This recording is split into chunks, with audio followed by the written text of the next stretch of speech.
Assalamualaikum warahmatullahi wabarakatuh. Kami mahasiswi teknologi. Lagi nih. Assalamualaikum warahmatullahi wabarakatuh. Kami mahasiswi Pendidikan Teknologi Informasi. Saya Restiara Febiulisa. Saya Nur Aisyah. Kami akan mempresentasikan tentang SAP2 Arsitektur dan Mesin Komputer. Sejarah SAP2. Pencipta Albert Paul Malpino, seorang profesor di bidang teknik elektro, adalah pencipta utama SAP2. Dia mengembangkan sistem ini sebagai bagian dari upaya untuk menyederhanakan proses pembelajaran tentang arsitektur komputer bagi mahasiswa. Pengembangannya, SAP2 dirilis pada awal 1980-an dan bertujuan untuk memberikan platform pendidikan yang lebih baik dengan kemampuan pemrograman yang ditingkatkan. Sistem ini menambahkan elemen-elemen baru yang membuatnya komprehensif dibandingkan dengan pendahuluannya SAP1. Inovasinya, SAP2 memperkenalkan komponen-komponen baru dan meningkatkan arsitektur sistem, termasuk penggunaan sirkuit terpadu atau IC yang meningkatkan efisiensi dan kinerja pemrosesan data. Ini menjadikannya alat yang efektif untuk memahami konsep-konsep dasar seperti pemrosesan instruksi, penyimpanan data, dan komunikasi antar komponen.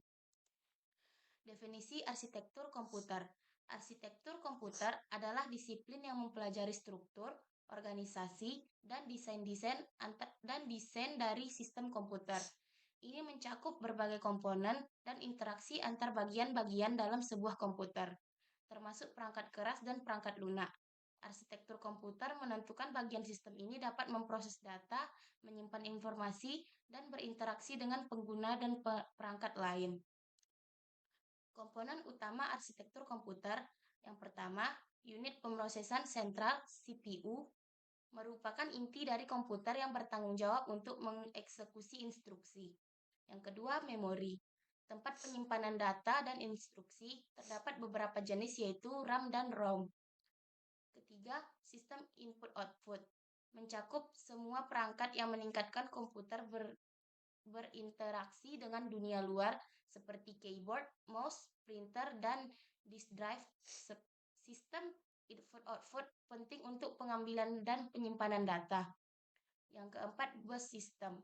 Jalur komunikasi yang menghubungkan semua komponen dalam komputer. Ini mencakup bus data, bus alamat, dan bus kontrol yang berfungsi untuk mentransfer data, alamat memori, dan sinyal kontrol. Fitur utama SAP2. Arsitektur von Neumann. Menggunakan model von Neumann yang memisahkan antar instruksi dan data, memungkinkan pemrosesan yang lebih fleksibel. Komponen yang ditingkatkan, memiliki unit pemrosesan yang lebih kuat, register yang lebih banyak, dan dukungan untuk memori yang lebih besar dibandingkan dengan SAP1. Kemudahan pemrograman, memperkenalkan instruksi yang lebih sederhana sehingga lebih mudah bagi pengguna untuk belajar dan mengimplementasikan program. Kelebihan SAP2, desain modular. SAP2 dirancang dengan komponen yang modular, memungkinkan memisahkan antara unit pemrosesan, memori, dan sistem input-output. Ini memudahkan dalam pemeliharaan dan perbaikan. 2. Memudahkan pemrograman. Menyediakan instruksi yang sederhana dan jelas, sehingga lebih mudah dipahami oleh mahasiswa dan programmer pemula. Ini membuatnya ideal untuk tujuan pendidikan. Kinerja yang ditingkatkan. Dengan arsitektur yang lebih efisien dibandingkan SAP1, SAP2 menawarkan kinerja yang lebih baik dalam pemrosesan instruksi dan pengolahan data.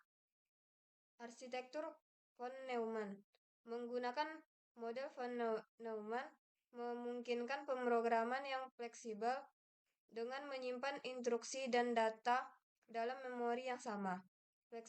Fleksibilitas dalam aplikasi dapat digunakan untuk berbagai jenis aplikasi, mulai dari pengembangan perangkat lunak hingga eksperimen dalam arsitektur komputer. Kekurangan SAP2. Keterbatasan kinerja.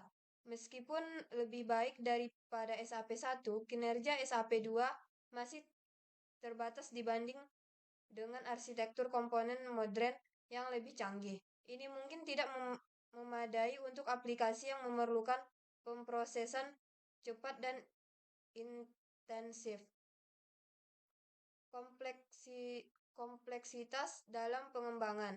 Meskipun dirancang untuk memudahkan pemrograman, kompleksitas dalam beberapa fitur dan instruksi dapat menyebabkan kebingungan bagi pemrogram pemula. Biaya pengembangan. Pengembangan dan pemeliharaan sistem berbasis SAP2 bisa menjadi mahal terutama jika melibatkan perangkat keras dan perangkat lunak khusus. Dukungan untuk teknologi baru.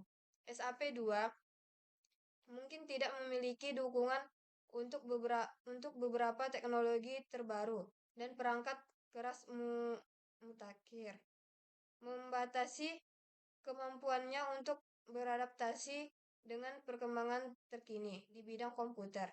Keterbatasan aplikasi praktis SAP2 lebih difokuskan pada pendidikan dan tidak selalu cocok untuk aplikasi komersial yang memerlukan efisiensi dan skalabilitas tinggi. Kesimpulan, SAP2 adalah alat penting dalam pendidikan arsitektur komputer. Dengan banyak kelebihan dalam konteks pembelajaran meskipun memiliki beberapa kekurangan.